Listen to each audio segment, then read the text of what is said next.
We will now walk through an example or a whole process of generating as many counterintuitive examples as we like based on Sun's impossibility result. So Sun proposed another list of 4 axioms. We've seen the first 2. Each input list complete and transitive, the output list complete and transitive. We've seen Pareto. If every input list prefers A over B, then the output should also say A is better than B. The fourth one is again the problematic one. It says there should be at least 2 decisive voters. What is one decisive voter? It says that a decisive voter is one where they have the voter has at least one pair comparison where she holds the absolute power. Okay? If she thinks A is better than B, then even if everyone else thinks B is better than A, the output should say A better than B. Now, of course, that's a very strong power, and if there's only one such person with these powers, then that is a dictator. So there needs to be at least 2 decisive voters for the system to be a real voting system. But still, that gives 2 or more voters a very strong power to rule over the others. And it turns out that this strong power would make voting systems impossible. There is no voting system that can satisfy all 4 axioms. It's impossibility result again. And what happens is that the decisive voter imposes a strong externality on all the other voters. And therefore this blocks axiom 2. Just like IIA in Arrow's system blocks axiom 2 and possibly leading to cyclic output even though all inputs are transitive. And we'll illustrate this through a way to generate as many examples as you want. And here is how those examples can be generated. Let's say we got 3 voters and 5 candidates. Okay, voters 1, 2, 3, candidates A, B, C, D, E. Let's look at these pairwise comparison, A, B, B, C, C, D, D, E, and E, A. To start constructing counterexamples, we can just say that each of the 3 voters have the identical and cyclic input, which is A better than B, better than C, better than D, better than E, which is in turn better than A. This clearly is a cyclic input, and therefore should not be allowed. But we're not done yet. This is intermediate step. And 2, 3 have the same. Now, let's say voter A is the decisive voter on the AB pairwise comparison. Voter 2 is the decisive voter on the CD pairwise. And voter 3 is the decisive voter on the EA pairwise comparison. We denote that fact by these 3 red phrases. And now we want to say is that we would like to make these 3 input lists transitive. Okay, not cyclic anymore, and yet the output will be cyclic. Okay, clearly right now the output is cyclic. So we want output to be cyclic and yet input not to be cyclic, because our goal is to generate counterintuitive examples. And indeed we can do that. We just simply need to look at the pairwise comparison where voter 1 has the decisive power, and then swap the AB for voters 2 and 3. Okay, similarly, where voter 2 has decisive power, swap CD for voters 1 and 3, and where voter 3 has decisive power, swap that pairwise comparison for voters 1 and 2. Because now if you look at each of the 3 voters' input list, it is transitive. Okay, this says, for example, the first one, A better than B, B better than C, D also better than C, D is better than E, and A is better than E. That is not cyclic. That satisfies all the transitivity that you need. Similarly for the other 2 voters, 2 and 3. And therefore now the 3 inputs are indeed transitive.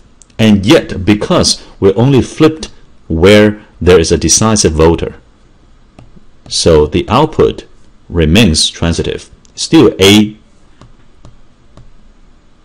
better than B, B better than C,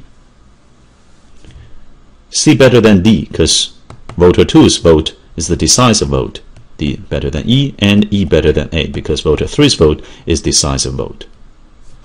We just flipped the non-decisive voters so that all inputs are transitive, and yet output is still transitive, is cyclic, because A better than B, then C, then D, then E, in turn, then A. That is a cycle from A back to E. Now we got more than one decisive voters. We follow the Pareto principle. All inputs are cyclic and yet are transitive, and yet output is cyclic. In fact, if you remember all the way back to lecture 1, when we talked about prisoner's dilemma, when we introduced a game to model competition, that is a special case of Son's counterintuitive examples too, because we can view that game in the following light. The two prisoners, again, 1 and 2. Okay, numerical values doesn't matter in this illustration. They each got 2 choices: not confess, confess, not confess, confess. Okay. Prisoner 1 can be the decisive voter between confess or not confess, between the 2 columns. Okay? And prisoner 1 would say, you know what, I think confess is better than not confess in any case. So it says B is better than A, and D is better than C. Similarly, prisoner 2 will say that confess is better than no confess, so C is better than A, and D is better than B. So out of the 4 possible candidates, A, B, C, D, describing the 2x2 configuration of this game, one prisoner says B better than A, D better than C. The other prisoner says C better than A, D better than B. Since they control these actions, they are the decisive voters for those 2 pairwise comparisons respectively. And both agree that A is better than D. Okay? If both decide not to confess, that's better than both confess. And now here comes the problem. The dilemma is now reflected in this cyclic output of the 4 candidates' voting result. Because A is better than D, both agree. And prisoner 2 says D is better than B. And prisoner 1 says B is better than A. And they are the 2 decisive voters for these 2. And therefore you form a cycle. A better than D, better than B, better than A. Similarly, you have another cycle the other way around. A better than D, better than C, better than A. And that is why you see prisoner's dilemma. Because the 2 prisoners is each a decisive voter between 2 actions.